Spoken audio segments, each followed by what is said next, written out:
নাটক হয়েছে। ওঠ, উঠে আমাকে সাহায্য কর, অনেক কাজ পড়ে আছে। আরে মা দাঁড়াও দাঁড়াও, লাস্ট আর 15 মিনিট আছে মুভিটার। আমি উঠেই সব কাজ করে দিচ্ছি, বাসন মাজা, কাপড় কাপড় কাচা সব করে দিচ্ছি। না না, ওসব আমি করে নেবো, তুই আজকে রান্নাটা করবি। কি খাবার আর আমি? তুমি কেন সবাইকে উপোস রাখতে চাইছো? তার থেকে ভালো লাঞ্চটা আমি অনলাইন অর্ডার করে দিচ্ছি। বলো তো কি খাবে, আনিয়ে নিচ্ছি। চুপ কর পাজি মেয়ে, শ্বশুর বাড়ি গিয়ে তুই কি সবাইকে অনলাইনে অর্ডার করে খাওয়াবি নাকি? শোন মেয়ে, এখনো সময় আছে, শিখে নে, নালে শ্বশুর বাড়িতে গিয়ে চোখের জল ফেলতে হবে। মা তুমি এখনো ব্যাকডেটেড রয়ে গেলে। ওইসব রান্না টান্না এখন আর ঘরের বউকে দিয়ে কেউ করায় না, সবার বাড়িতে কুক থাকে, বুঝলে? এইভাবে উর্মি মানে উর্মিলা সবসময় তার মায়ের কথা অমান্য করত। উর্মিলা তার বাবা মায়ের একমাত্র মেয়ে ছিল। ওর বাবা একটি প্রাইভেট কোম্পানির ম্যানেজার ছিল। তার উপার্জন ভালো ছিল বলে কখনোই উর্মিলাকে কোনো কিছুর অভাব বুঝতে হয়নি। কিন্তু এটা তার জন্য একেবারেই ঠিক ছিল না। কিন্তু এমনটাও ছিল না যে উর্মিলার তাদের টাকা পয়সা নিয়েও কোনো কঠিন পরিস্থিতির জন্য নিজেকে প্রস্তুত করেনি। না তার পড়াশোনায় মন ছিল, আর না ঘরের কাজে। বিশেষ করে যখন খাবার রান্না করার কথা বলা হতো, তখন সে এইভাবেই টালবাহানা করে তা এড়িয়ে যেত। আর তাই এটা নিয়ে তার মা সরলা খুব চিন্তিত থাকতো। কি হলো সরলা, কোনো ব্যাপারে রাগ করলে নাকি? ওরে বাবা, এত লঙ্কা! ভাগ্য ভালো যে এখনো বাড়ির খাবারটাই পাচ্ছ। তোমার মেয়ের মতো হলে তো শুধু অনলাইনে অর্ডার করেই খাবার খাওয়াতাম। ও, এবার বুঝলাম। আরে সরলা, ছেড়ে দাও না, বাচ্চা মেয়ে তো। তোমার বাচ্চা মেয়ের তো বিয়ের বয়স হয়ে গেল, এখনো ঘরের কোনো কাজ শিখলো না। যখন শ্বশুর বাড়িতে গিয়ে কথা শুনবে তখনই তোমার আক্কেল হবে। আরে সরলা ছাড়ো তো, তুমিও না বড্ড বেশি ভাবো। এখন যদি ওর তোমার মতো খাবার বানানোর শখ না থাকে, তাহলে আর কি করা যাবে? তুমি কিচ্ছু চিন্তা করো না, আমি ওর জন্য এমন একটা পরিবার খুঁজবো যেখানে ওকে ঘরের কোনো কাজ করতে হবে না। ও শ্বশুর বাড়িতে রানীর মতো থাকবে। শোনো, এই কথাগুলো শুনতেই ভালো লাগে, কিন্তু বাস্তবটা যে বড়ই কঠিন। আর খাবার বানানোটা এমন কি খারাপ কাজ শুনি? একজন ভালো বউ না হোক, কিন্তু একজন ভালো মা হতে গেলে এই কাজগুলো তোকে শিখতেই হবে। সরলার কিছু বলার বা বোঝানোর কোনো লাভই হলো না। না উর্মিলা কিছু শিখলো, না তার বাবা তাকে কিছু শিখতে বলল। যদিও তিনি সত্যি উর্মিলাকে এমন এক পাত্রের সঙ্গে বিয়ে দিলেন যার বাড়িতে চাকরির কোনো অভাব ছিল না। উর্মিমা, উঠে গেছো? তাড়াতাড়ি স্নান করে তৈরি হয়ে নাও, আজ মামা আসছেন তোমার হাতের রান্না খেতে। কি খাবার? কিন্তু খাবারটা তো রমেশ কাকাই বানাবে, তাই না? না মা, ও তো শুধু সাহায্য করার জন্য আছে। আমাদের বাড়িতে কেউ চাকরের হাতের রান্না খায় না। মামা তোমার হাতের রান্না খাবেন, উনি কিন্তু খাদ্য রসিক, তাই যাই বানাবে ভালো করেই বানিও।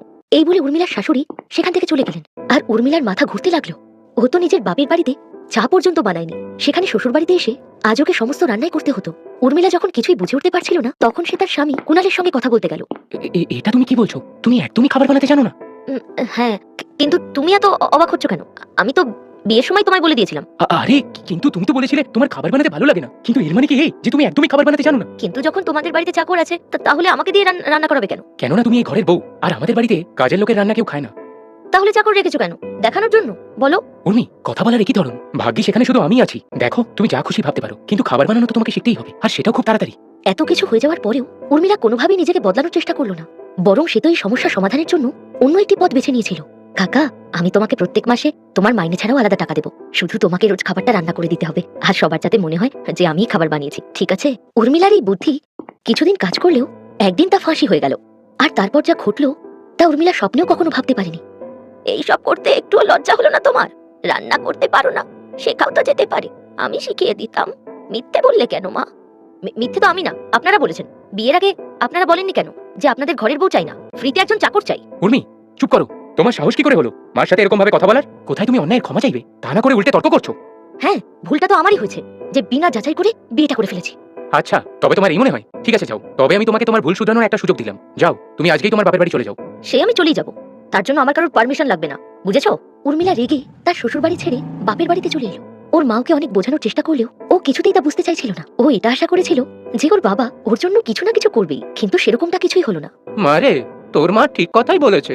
খাবার বানানোর মতো ছোট্ট একটা ব্যাপার নিয়ে বিয়ের সম্পর্ক ভাঙাটা ঠিক নয়। তাই তুমি কিছুদিন এখানেই থেকে খাবার বানানোটা শিখে নাও, এটাই ঠিক হবে। এটা উর্মিলার জন্য সব থেকে বড় ধাক্কা ছিল।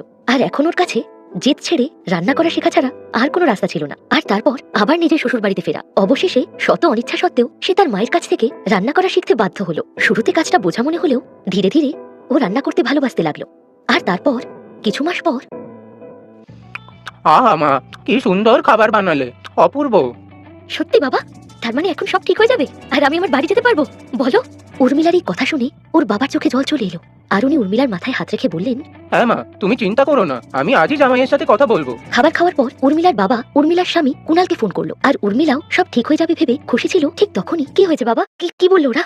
ওরা আমায় নিতে কখন আসছে? মারে, এখন তোর ওখানে না গেলেই মনে হয় ভালো হবে। কিন্তু কেন বাবা, তুমি এমন কেন বলছো? মারে, ওদের ব্যবসায় খুব লস হয়েছে, তাই ওদের অবস্থাটা এখন খুব খারাপ। এমনকি ওদের বাড়িটাও বিক্রি করতে হচ্ছে, তাই তুমি এখন এখানেই থাকো। না বাবা, আমি একবার আপনজনদের ছেড়ে এসে ভুল করেছি, আর দ্বিতীয়বার করতে চাই না। এই বলে উর্মিলা তখনই শ্বশুরবাড়ির উদ্দেশ্যে বেরিয়ে পড়লো। আর তারপর সে যা করলো তা কেউই আশা করেনি। নিজের পরিবারকে সাপোর্ট করার জন্য ও নিজের টিফিন হোম ডেলিভারির ব্যবসা শুরু করলো। সে নিজেই সব টিফিন বানাতো আর তার স্বামী সেগুলো ডেলিভারি করতো।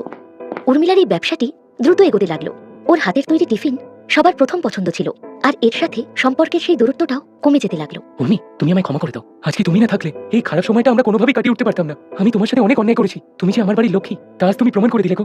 আমি কি আর কি বা করতে পারি, এটা আমি কখনোই বুঝতাম না যদি আমাদের মাঝে ঝামেলাটা না হতো। তাই যা হয়েছে সব ভালোর জন্যই হয়েছে, আর যা হবে সব ভালোর জন্য হবে। উর্মিলা এখন পুরোপুরি বদলে গিয়েছিল। সে তার সমস্ত ভুল বুঝতে পেরেছিল, আর তার যোগ্যতাটাও, যার ফলে সে সবার পছন্দের আর সবার প্রিয় টিফিন বিক্রেতা বউ হয়ে গেল।